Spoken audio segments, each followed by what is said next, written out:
Far in the future, all federal and state prisons are owned by private companies. These organizations also own the lives of the prisoners and use them as entertainment. Many sick games at the cost of human life are played for people's amusement. At the beginning of the film, new inmates are being admitted into a federal prison in China.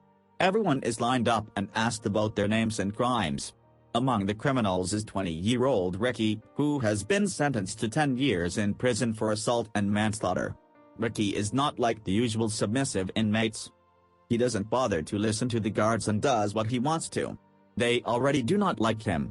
So, when the metal detector rings because of Ricky, they take it as an opportunity to show their dominance.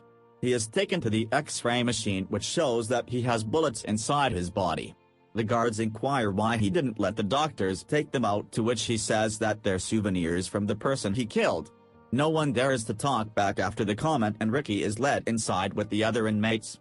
The place is separated into 4 parts named after 4 directions. Each part is ruled by a different leader.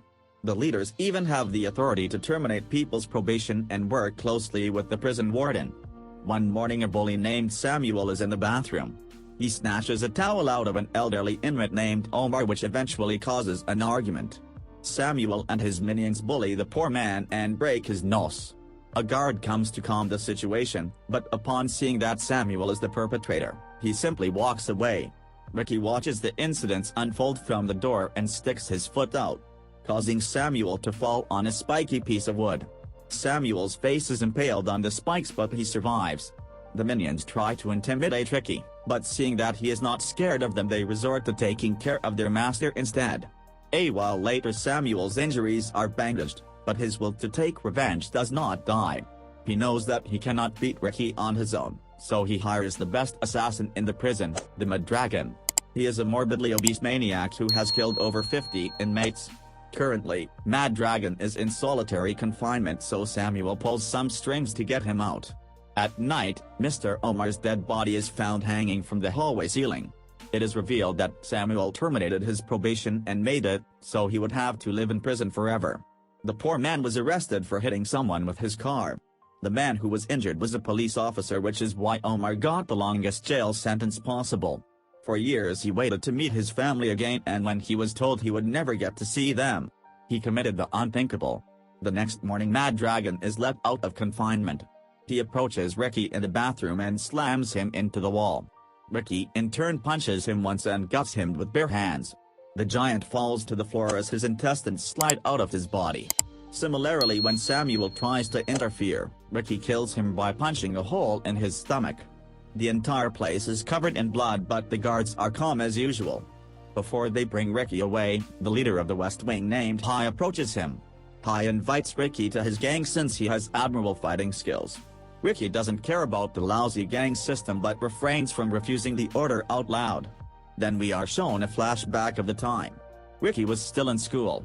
He was living in an orphanage since his parents died when he was in elementary school. One afternoon he goes to visit their graves and comes across his uncle. The man is a master of Kung Fu with vast knowledge of all forms of fighting techniques. He sees real talent in Ricky and offers to be his master. Starting that day, they train every day in the graveyard. Ricky even drops out of school to focus on the training. Every session his limits are tested, and when he manages to break a stone with his chest, the training is complete. Back in the present, Ricky is taken to the assistant warden of the prison named Hook. The man has a hook for his right hand and a prosthetic eye. After being told what Ricky did to the other inmates, Hook glows red. In anger, he stabs Ricky's hand to the table, asking him to reveal how he got so powerful. When he doesn't speak, Hook brings out a picture of Ricky's girlfriend and insults her. An angered Ricky breaks the table with his injured hand and threatens Hook to mind his own business before walking away. 1 year ago, Ricky was the happiest he has ever been, and the only reason was his girlfriend. They were deeply in love and looking to get married after she graduates. But then came a dreadful night that changed everything. While returning home, came across a gangster selling opium to school kids to use as drugs. She is caught spying on them and brought to the leader of the gang. He lusts over her beauty and tries to force himself on her, but manages to escape. However, while trying to run away, she falls off the building and dies. It creates a huge dent in Ricky's life and makes him hungry for revenge. since he finds the gang leader one night without his minions. The man shoots Ricky several times and doesn't miss a single shot, but Ricky doesn't feel the pain of gunshots. Over the pain of losing, he punches the man in the skull and ends his life in a single blow. He is later sentenced to prison, but doesn't regret his actions at all. The next day all the inmates of the West Wing attack Samuel's minion now that he doesn't have anyone to protect him. They are stopped by the West Wing leader Hai, who wants to assert his dominance. Since everyone is praising Ricky, he hits a man named Kang and chains him to a pole in front of the entire prison. Then he asks everyone if they are willing to save Kang and go against him. The inmates want to help their friend, but are terrified of being.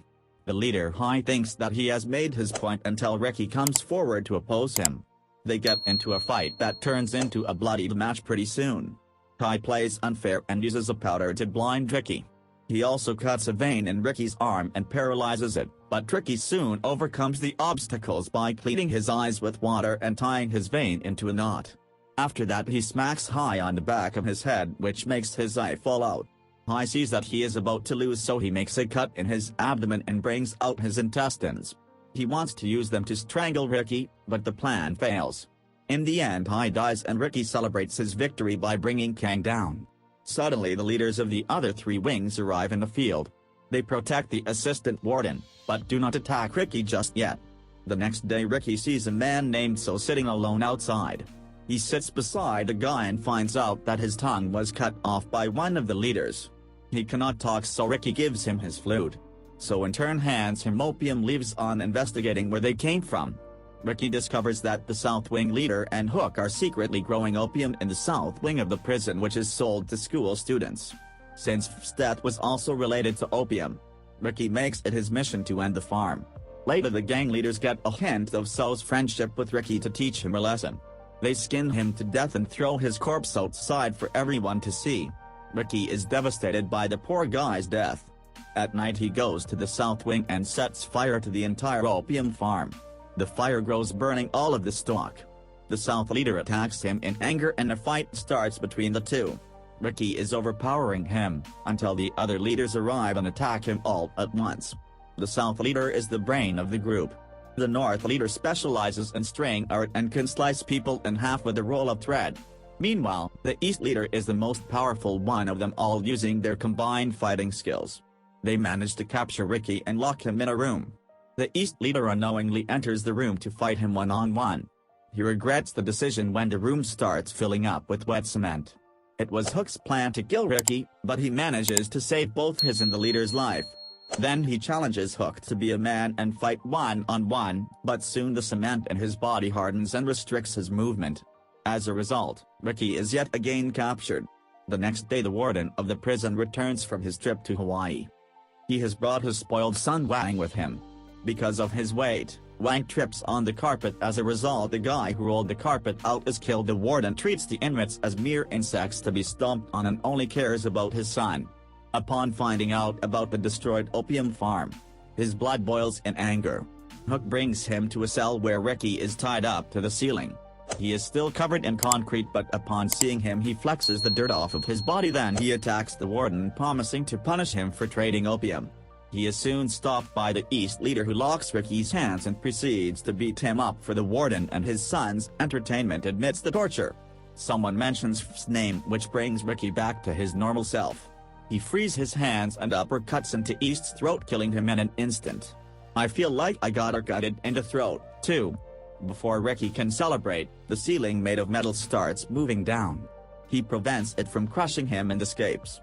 Much to everyone's surprise, in this following scene he is kept inside a hole in the ground and the prisoners are asked to bury him. They reluctantly do as told, scared for their lives. Ricky is only given bamboo to help him breathe. He stays there for over a week, thinking about Fi-Fi every minute. Then on the 8th day the warden orders to bring his dead body out, so everyone gets to see what happens to people who go against the rules of the prison. Ricky is pulled out, but to everyone's surprise he is perfectly fine and can even do acrobatics. Everyone is impressed by his skill, which makes the South leader furious alongside hatred. He is also jealous of Ricky's mastery. When everyone is distracted, he knocks Ricky out in one go and captures him. After that Ricky is held in a death trap that will kill him if he tries to move. The warden is impressed by Ricky's tolerance. He asks him to join the gang, but Ricky in turn insults him. This is followed by a brutal torture inflicted on him by the South leader. He puts blades into Ricky's mouth and punches him repeatedly.